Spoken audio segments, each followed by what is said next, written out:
Hi everyone, Lee Pacchia here coming to you from New York Law School. I'm happy to say we're talking with Professor Appel.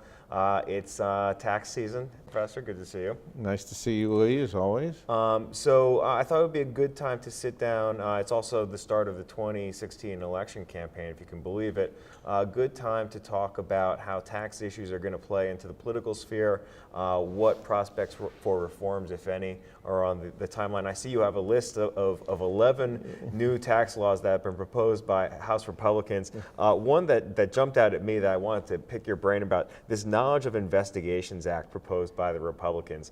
What exactly is in there? So this is a bill that was sponsored by Republican Mike Kelly from Pennsylvania, and this bill wants to amend the Internal Revenue Code to allow the Treasury to make it not illegal. Right now it's illegal to release information about taxpayers and taxpayers' investigation, but what this bill is designed to do is, if there are reports of misconduct by IRS officials that have triggered an investigation, the status of the investigation and whether disciplinary or legal action has been taken as a result. It's a type of bill that where the IRS may learn something, and it doesn't, with regard to gangsters, terrorists, or drug dealers. So it would force the IRS to show their cards if they're working on an investigation? Yeah, there's probably a reason why things are the way they are. So this is a great bill for the terrorists and the gangsters, the drug dealers. So that's probably not going anywhere? Every one of these provisions, to me, is just symbolic window dressing that's designed to cater to the Republicans and the Tea Party. Even the so-called Taxpayer Bill of Rights? I mean, I can't imagine why we would need such a thing. I'm being totally sarcastic here, but can you explain the notion behind that one? The Bill of Rights is going to ensure that the IRS Commissioner is going to ensure the IRS employees know and behave with respect for taxpayers' rights.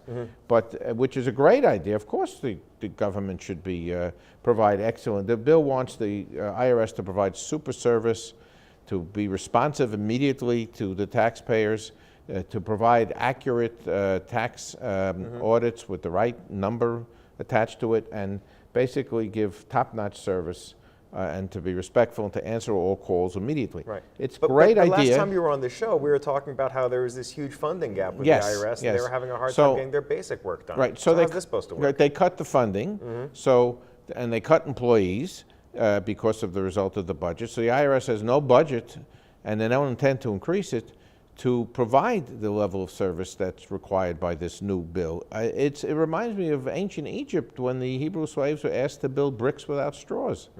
It's just it's a joke. Yeah, Congress in 2015. One of the proposals that look, I think they were all pretty outlandish and political window dressing, as you said. The one that did jump out at me, however, was the proposal to do away with the estate tax. That's an issue that's been around since I was in middle school. Where are we on this? Let's start out with a couple of things. The estate tax right now has been reduced down from a high of 55% to 40%, and the exemption from estate tax is $5,240,000 for a single individual and $10,480,000 for a married couple. So if you have assets, the fair market value of your assets is under $10,480,000, you don't have an estate tax. Right. The vast majority of American people fall under that exemption. Like 98%. Those who don't, however, are worth an awful lot of money. So I imagine there's a lot of revenue at stake here for the federal government. But even those that don't fall under that, there is many things that people do by creative, I want to use the word manipulation, but in other words, creatively reducing the fair market value of assets by putting them into family limited partnerships or limited liability companies. Tax dodging. Tax dodging is a good way of putting it. So there's such manipulation. The estate tax doesn't collect that much money anyway. There are market discounts, for example, there are valuation discounts, and it's not that effective a tax. Interestingly, this bill wants to keep the gift tax, but reduce the gift tax from 40% to 35%. So they want to still tax gifts that are given, and we're supposed to have a uniform estate and gift tax, which I found to be a little puzzling. So the stuff that's out there, the stuff that we talked about so far, all amounts to a big nothing burger, Yes, so to speak. and don't forget, the president's not going to sign any of these. And I don't believe that there's enough, he'll veto them all, and I don't, if they even pass the Senate, they've only passed the House. And I don't know that he will garner enough votes to overturn a veto. So we're coming to the end of President Obama's time in the White House. Are there any meaningful proposals that have a chance of passing and making a difference on the horizon at this point?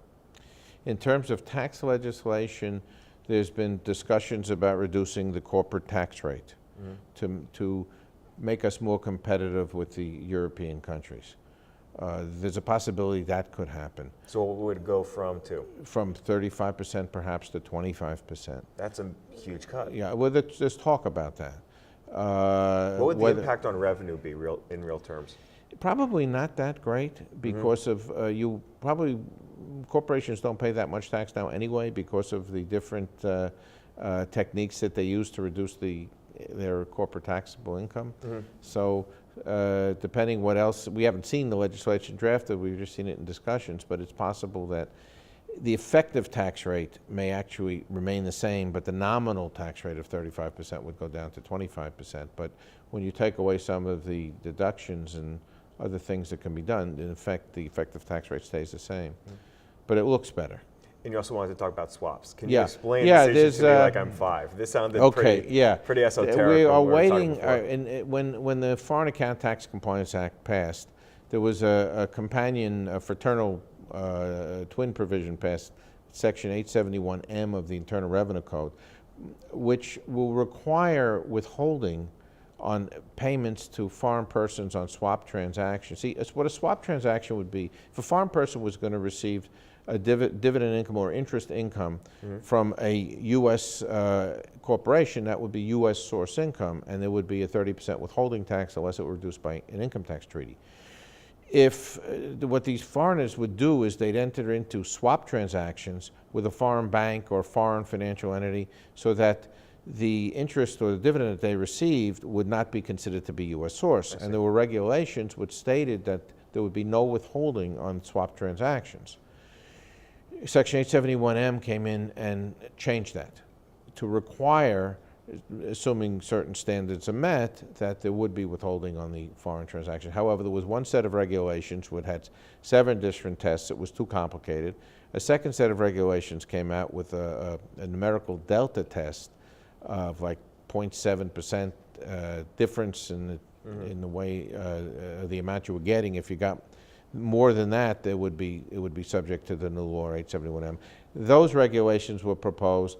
There's a third set of regulations. They were supposed to be out late January, early February, and they have still not come out.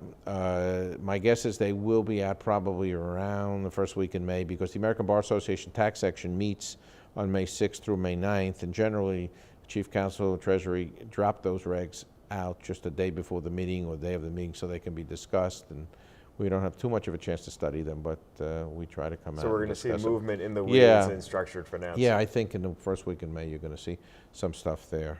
Great. Professor, thank you so much for stopping by today. Okay, my pleasure. That's Professor Alan Appel from New York Law School. If you'd like to see more of the stuff they're working on, be sure to go check them out online. You can find them at nyls.edu. I'm Lee Pacchia. Thanks for watching.